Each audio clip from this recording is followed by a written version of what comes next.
Dana Cole stepped off the transport with one bag on her shoulder and a rifle case in her hand.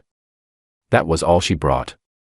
No extra gear, no glowing equipment, nothing that hummed or blinked or looked like it belonged in this century. Just the bag, the case, and the flat look on her face that had been with her since the mountains of eastern Kentucky and had never really left. The Galactic Combined Military Academy was enormous. It was built to hold 40 species, and everything about it showed that. The ceilings were too high, the corridors too wide, the lights tuned to a color that most humans found slightly wrong, like a photograph taken by someone who had a different idea of what the world was supposed to look like. Dana walked through it without looking up. She was counting exits. Orientation was held in a hall big enough to park 4 of the transport ships she had arrived on. Cadets from across the known galaxy filled the rows, tall ones, short ones, ones with 4 arms and ones with no visible arms at all. Some smelled like copper. Some smelled like rain. Dana found a seat near the back and set her rifle case on the floor beside her feet. The cadet next to her looked at the case.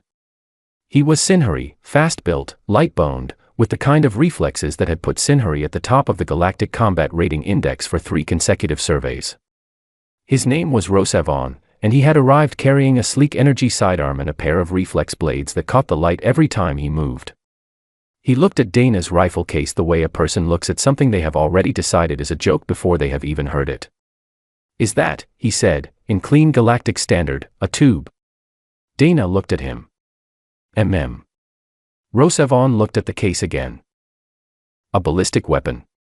"Yes. A primitive one."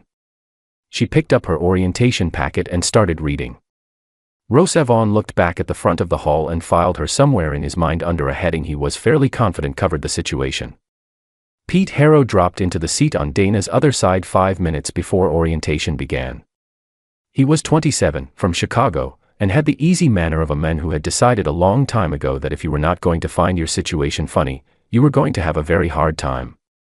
He looked at Dana, then at the rifle case, then at the rows of cadets with their glowing, humming, future-shaped weapons. "We look ridiculous," he said. "Speak for yourself," Dana said. The orientation briefing was long. Commander Vale ran it, Kelthori, broad and deliberate in the way that 3 centuries of military command makes a person deliberate, like weight has settled into every word before it leaves the mouth. He spoke about the Academy's expectations, its structure, its values. He spoke about the Galactic Standard for combat readiness. He had the manner of someone who had given the speech many times and found it satisfactory every time. Then came the equipment inspection. Each cadet brought their primary weapon to the table at the front of the hall. Vale catalogued them one by one: energy pulse rifles, reflex burst sidearms, plasma fold blades, and a few things that had no Galactic Standard name because only one species had ever thought to build them. He was careful with each one. Thorough. When Rosevon's reflex blades came through, he made a note and nodded once, which was apparently a significant compliment. Dana carried Lou to the front. She set the case on the table and opened it. Inside, resting in custom-cut foam that she had fitted herself, was a bolt-action precision rifle. It was old, not old the way valuable things are old, preserved behind glass, but old the way working things get old, worn smooth where hands touched it most, the stock scratched in a pattern that told a story Dana had never explained to anyone. It had no display screen. No power cell. No light of any kind. It sat in its case and looked like something that had absolutely no business being in the same room as the rest of the hardware on that table. Vale picked it up. He turned it over in his hands. He checked the balance. He found the trigger assembly and studied it carefully. Then he looked at Dana. "This is a ballistic propulsion device," he said. "Yes," Dana said. "Non-energy based." "Yes." He set it down carefully, which she gave him credit for. He catalogued it under primitive ordnance, non-energy based, and moved on. Dana closed the case and carried Lou back to her seat. Pete was already grinning when she sat down. She did not look at him. "He did the face," Pete said, keeping his voice low. "What face?" "The face where he cannot decide if we are a joke or a hazard." "Probably both," Dana said. She put her orientation packet in her bag. 2 rows over, Rosevon was saying something to another Sinhari cadet beside him. Dana did not need to hear it to understand the general direction. That evening, while the rest of the barracks filled with the noise of 40 species sorting gear and figuring out where they stood, Dana sat on her bunk in the dark and cleaned loo. She did not need the lights. Her hands had known every part of this rifle for years, the bolt, the barrel, the trigger assembly, each piece in the same order every time. Slow. Patient. In the field, darkness was when the work happened. Her hands remembered that. Lena Ward came past the open door. She was Colonel Briggs's aide and one of the 4 other humans at the academy. She had the quiet, capable look of someone who had built a career out of being overlooked by people who thought overlook and harmless meant the same thing. She stopped in the doorway. Looked at Dana on the bunk, hands moving in the dark over the disassembled rifle. She did not say anything. She pulled the door most of the way closed and kept walking. Down the hall, Rosavon was explaining Sinhari combat ratings to a small audience of impressed cadets.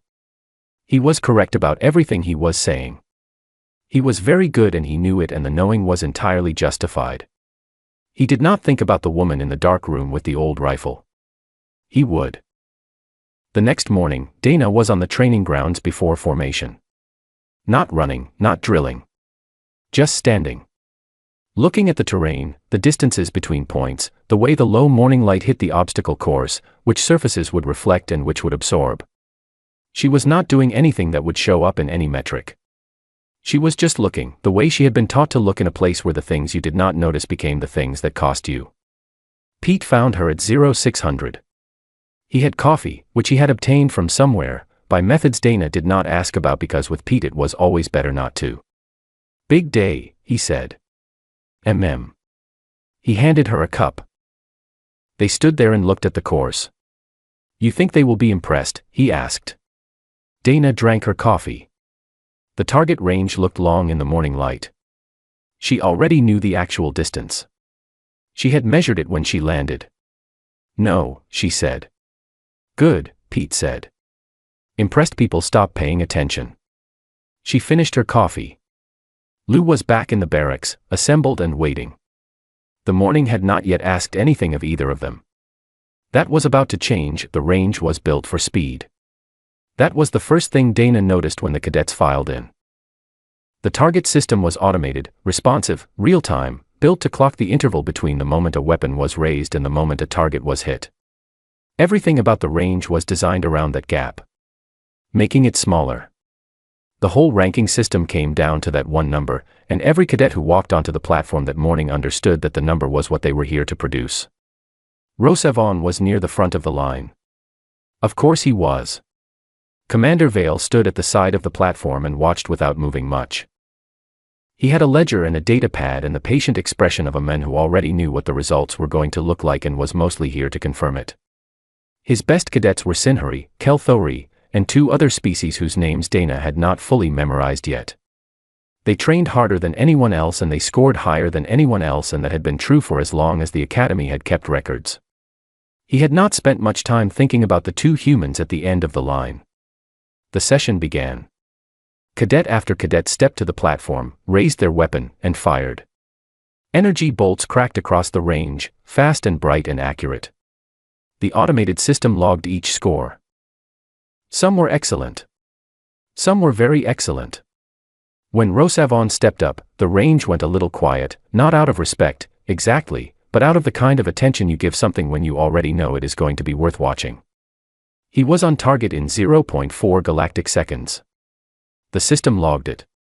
A few cadets made sounds of appreciation. Vale noted it in the ledger.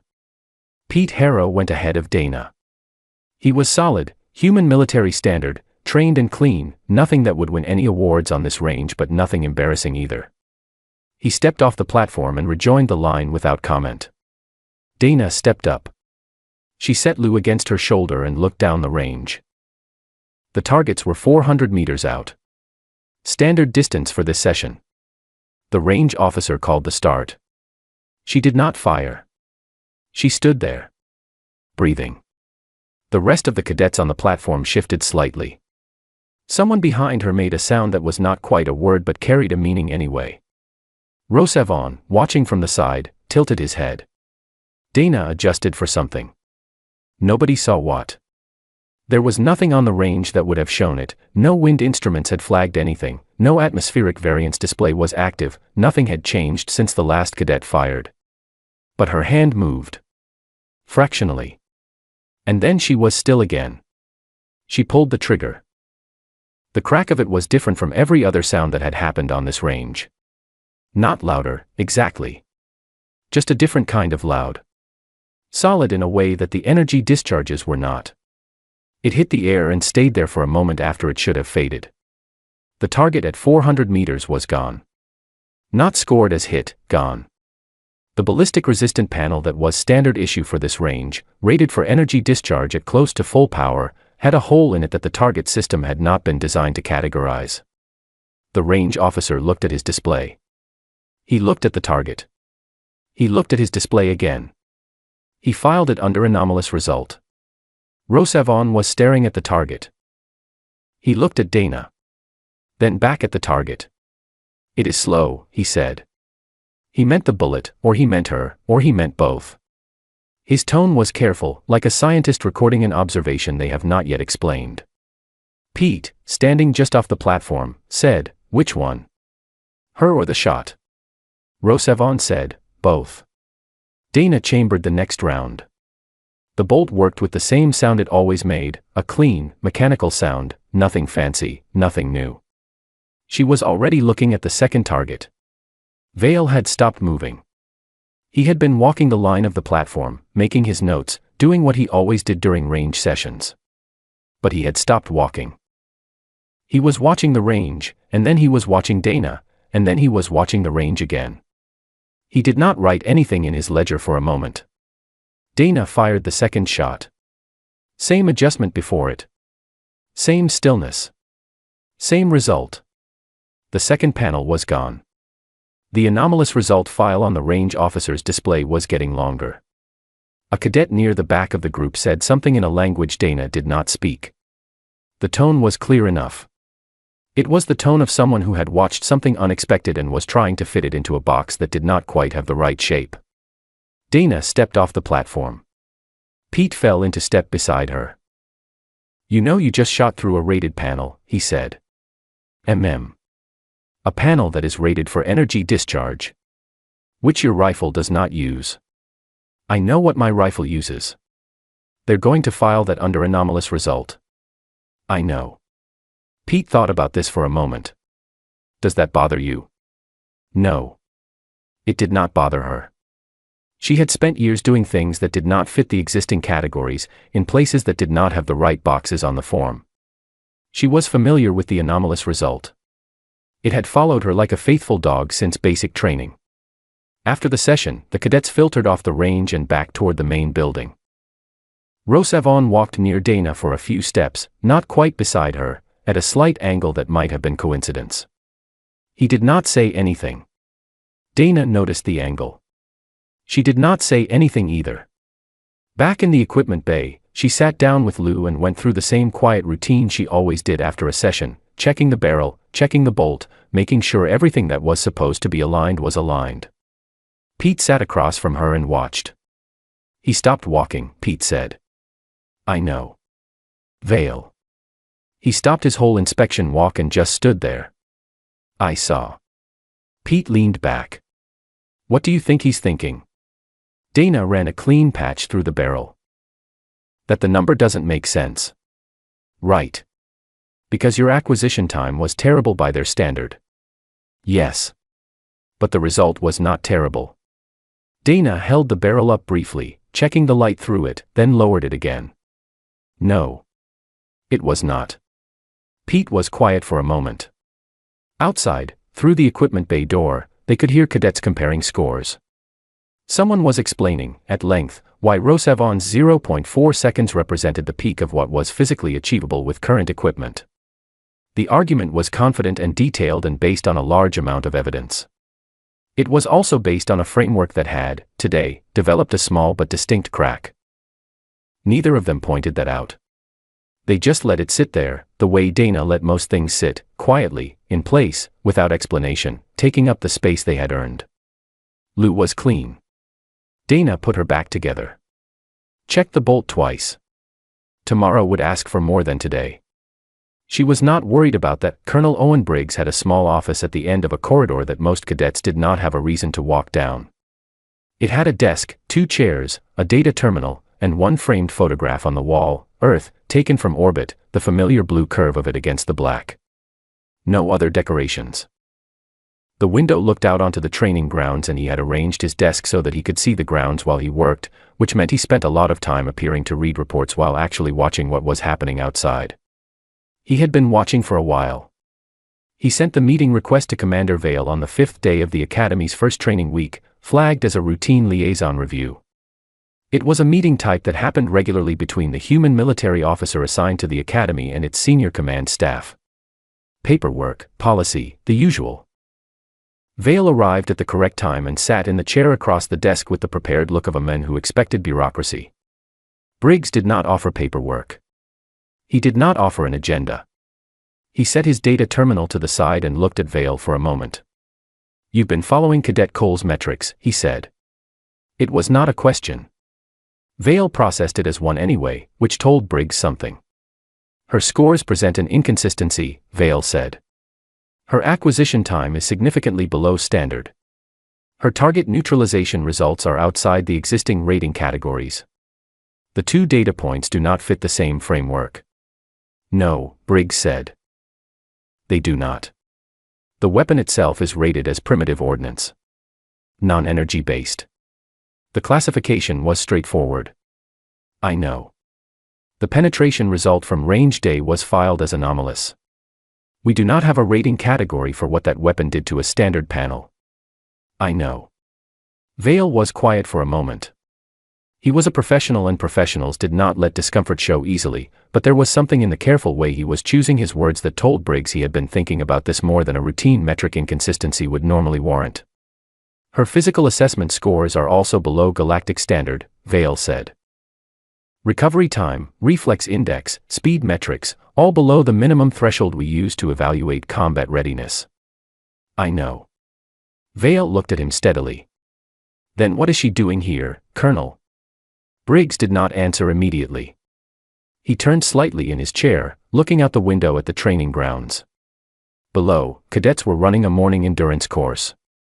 He watched them for a moment, the quick, fluid movement of the Sinhari, the powerful stride of the Kelthori, and at the far end of the course, moving slower than any of them, a human woman who had been running for 43 minutes without stopping. The Academy's standard metric flagged cadets for mandatory rest after 11 minutes of sustained high-output endurance activity. Dana had passed that mark 32 minutes ago and had not flagged because the metric did not know what to do with a person who simply did not stop. Briggs watched her for another moment.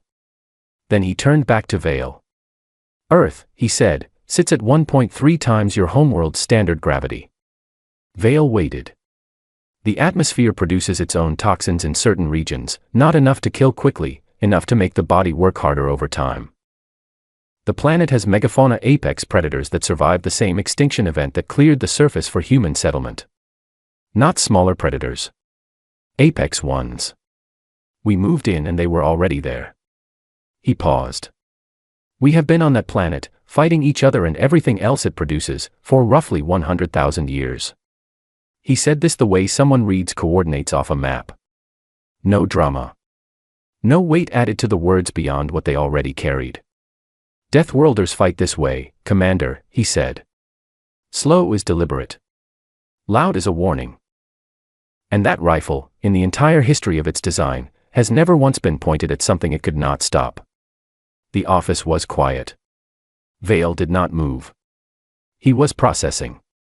Briggs could see it, the careful, precise way that a mind with a very reliable framework handles the first piece of information that does not fit inside it. "You are saying," Vale said, slowly, "that the metrics are wrong." "I am saying the metrics are not built for us," Briggs said. There was a difference. Vale heard it. He left a few minutes later, after the formal parts of the meeting that both of them went through because the paperwork still needed to be signed.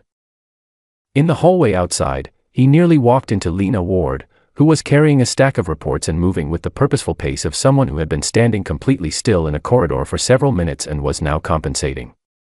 Vale passed her without comment. Lena went into Briggs's office, set the reports on his desk, and said nothing. Briggs said nothing either.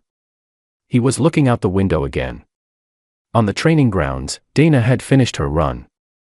She was standing at the edge of the course now, not bent over, not with her hands on her knees, just standing. Breathing. She had run for 49 minutes. The morning was still early and her expression, even from this distance, carried the same flatness it always did. Like the run had not been a challenge. Like it had just been time passing. Lena stood beside the desk and looked out the window with him. "Do you think he understood?" she said. "He will," Briggs said. "When?" Briggs picked up his coffee. "When the exercise starts." The full-field combat exercise was scheduled for the end of the training week. It was the Academy's primary evaluation, multi-day, mixed-species teams, live-adjacent ordnance, real terrain, real objectives. It was the exam that separated the cadets who could score well in controlled conditions from the cadets who could function when the conditions stopped being controlled.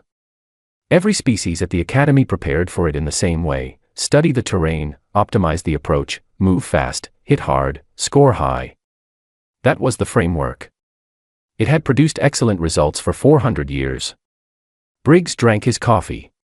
He thought about how the framework was built, and what it was built for, and what it had never had to account for. He thought about a planet with 1.3 times standard gravity and apex predators that were still alive after the extinction event, and a woman who had been running for 49 minutes like it was just time passing.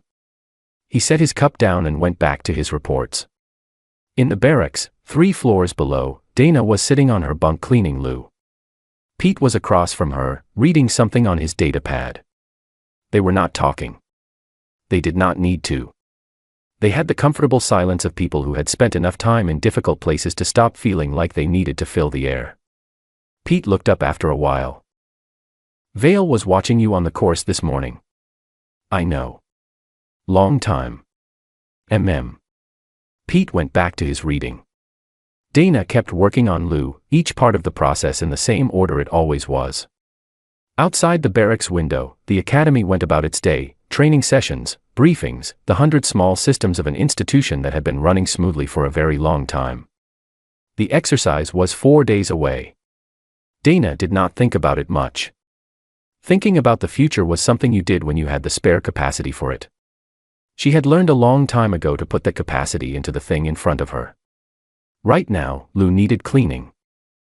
That was enough. The terrain course covered 11 kilometers of mixed ground, open stretches, dense cover, elevation changes, narrow passages between rock formations that made team movement slow and visibility short. There were 9 objectives, each one defended, each one requiring a different approach. The exercise ran for 3 days. Teams were mixed species by design, because the Academy believed that the future of galactic combat was cooperative, and cooperation required practice. Dana looked at the terrain map on the evening before day 1 and said nothing. Pete, looking at it beside her, said, 11 kilometers. Yes. 9 objectives. Yes. 3 days. He rolled the map up. We could be done in 2. We could. Are we going to be done in 2? Dana thought about it. Depends on what shows up. Their team was 7 cadets, 2 humans, 2 Sinhari including Rosevon, 2 Kelthori, and 1 species Dana had not worked with before called the Varith, who were small and very quiet and had a habit of appearing slightly closer than they had been a moment ago. The team planning session was held in a briefing room the evening before day 1, and it became clear within the first 10 minutes that Rosevon had already built the entire approach in his head and arrived ready to present it. His plan was good. Fast entry, split objectives, high movement rate, exploit Sinhari reflex advantage through the open stretches. It was clean and logical and based on every piece of tactical doctrine that the Galactic Standard produced. The rest of the team responded well to it. The 2 Kelthori had additions. The Varith cadet offered something that amounted to an adjustment in their own particular, quiet way. Rosevon looked at Dana. Cole. Dana looked at the terrain map. She pointed to the far end of the course, the section beyond the 6th objective, where the map showed elevation gain and tighter ground. What do you think is out there? Rosevon said, Objective 7. Fortified position, standard defensive array. Before that, he looked at the map. Open approach. Longer sight lines. Favorable ground for, he stopped. Favorable for a long-range threat, Dana said. Fixed position. Probably 2 of them. Place to cover the approach to Objective 7. The briefing documents did not specify a long-range threat element. No, Dana said. They would not. Rosevon studied the map. You cannot know that from the terrain image alone. No, she said again. But I would put them there. So they probably put them there. This was not the kind of reasoning that appeared in any tactical doctrine manual. Rosevon filed it away in the same place he had been filing Dana-related things since she arrived, a folder in his mind labeled not yet categorized, and moved on. Day 1 ran the way Rosevon's plan said it would. Fast. Effective. The first 2 objectives went cleanly, the team moving the way a well-oiled unit moves when everyone knows their function. Rosevon's reflex advantage through the open ground was exactly as significant as he had said it would be. The Kelthori cadets handled the fortified sections without difficulty. The Verith appeared where they were useful and nowhere else. Dana and Pete ran a parallel track. They moved slower. Much slower, by the team's standard. They did not go directly toward objectives. They went toward the spaces between objectives, the terrain features that didn't have names on the map, the elevated ground that gave lines of sight to 3 different positions at once, the shadow side of rock formations where a fixed defensive element would naturally sit. They were not scoring points on day 1. They were reading the land. On the afternoon of day 1, moving through a narrow rocky pass south of Objective 4, Dana stopped. She held up one hand and Pete went still immediately, because you learned to read that signal or you learned it the hard way. She was looking at a gap between 2 rock formations about 30 meters ahead. Nothing visible. Nothing flagged on any instrument. She waited. Pete waited. A Verith scout from a different team moved through the gap 20 seconds later, on a route that would have had them both flagged as compromised if they had kept moving. Pete let out a breath. Dana did not change expression. She waited another 10 seconds, then moved. Day 2. The long-range threat appeared at Objective 7, exactly where Dana had pointed to on the map. 2 fixed positions, elevated, energy weapon emitters that projected a jamming field across the lower approach ground. Every energy weapon in the team was running at reduced capacity the moment they entered the field. The Sinhari reflex advantage became significantly less relevant when the weapons that relied on it were compromised. Lu had no power cell. Lu had no electronic components that the jamming field could touch. Lu did not know the jamming field was there. Dana set up on a rock formation east of the approach and looked down the range to the first fixed position. Pete was behind her, watching the second position and calling the distance. 820 meters, he said. She adjusted. The instruments said there was no significant atmospheric variance. Her hand said there was something, small and coming from the south, that the instruments were not sensitive enough to detect. She had not used an instrument for wind reading since she was 19 years old, in conditions that did not have instruments and did not care. She fired. The first position went silent. Rosevon, watching from the tree line below with the rest of the team, said nothing for a long moment.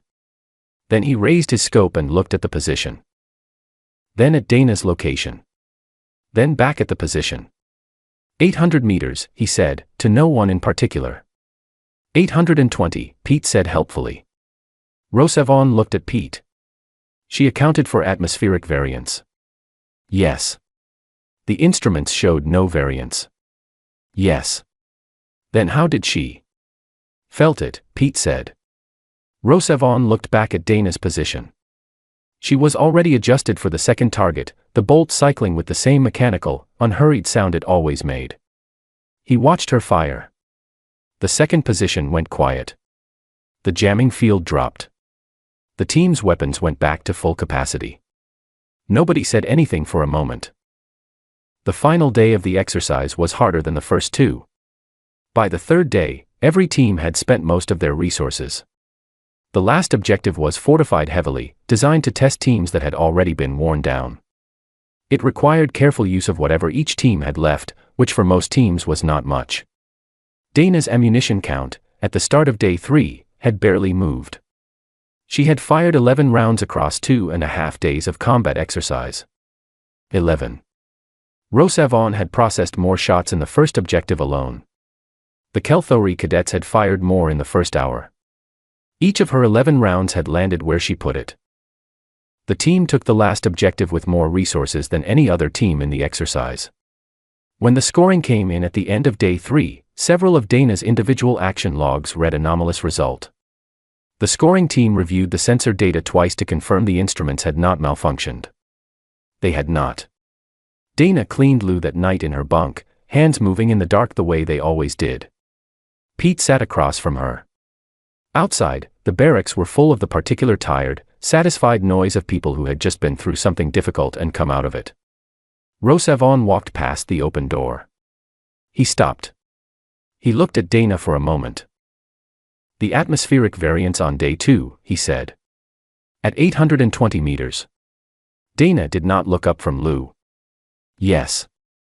How long have you been able to do that? She thought about it. Not the years. What she was trying to calculate was whether there had ever been a time when she could not. She was not sure there had been.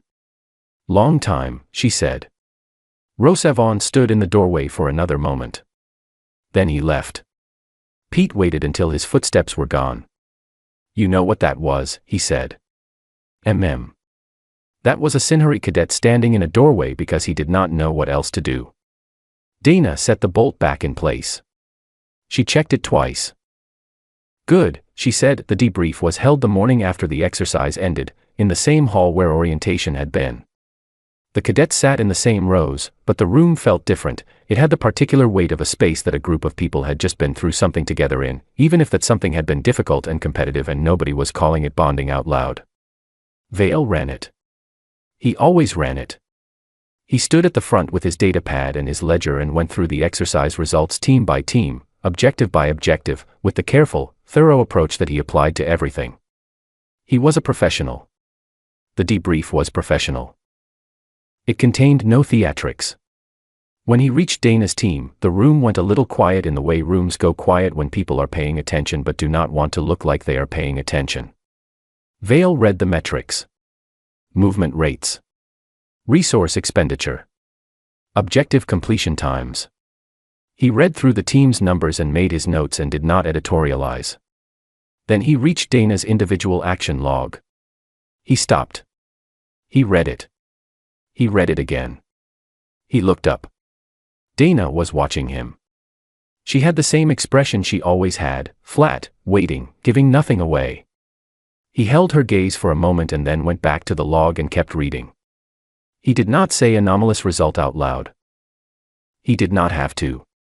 Everyone in the room who had access to the scoring summary already knew it was in there. 4 times. The debrief ended 40 minutes later. Cadets filed out into the corridor, and the hallway filled with the noise of people processing what they had just heard, comparisons, arguments, the particular energy of competitive people reviewing performance. Dana walked without joining any of it. Rosavon caught up to her in the main corridor and matched her pace. For a while he just walked beside her. She let him. On my world, he said eventually, the apex predator is 2.3 meters tall. Mostly passive. Active only during the seasonal cycle. Dana walked. What is the largest thing you have encountered, he said. It was not quite a question. It had the tone of someone who needed an answer but was not certain they wanted one. Dana thought about it. She was not thinking about the answer, she knew the answer. She was thinking about how to give it to a person whose largest predator was 2.3 meters and mostly passive. She named a weight. She named a species from a region of Earth that did not appear on most galactic maps because most galactic maps had not found a reason to care about it yet. Rosavon was quiet for a full corridor's length. His stride, which had been easy and fluid, had gone slightly careful. With Lou, he said. No, Dana said. With my hands. Lou came later. He stopped walking. She kept going. She did not look back. By evening, the table where Dana and Pete ate dinner was less empty than it had been at the start of the week. Nobody organized this. Nobody made an announcement or an invitation. It just happened the way things happen in any place where people pay attention to outcomes. Rosavon sat down on the opposite side of the table and put his tray down and said nothing. 2 Kelthori cadets from the exercise team sat nearby. The Verith cadet, in the way of Verith cadets, appeared slightly closer than they had been a moment ago. Pete looked at the table. Looked at Dana. She was eating. He said nothing. He ate too. 3 floors up, in the small office at the end of the quiet corridor, Vale sat with Dana's file. Her Earth military record, translated into Galactic Standard.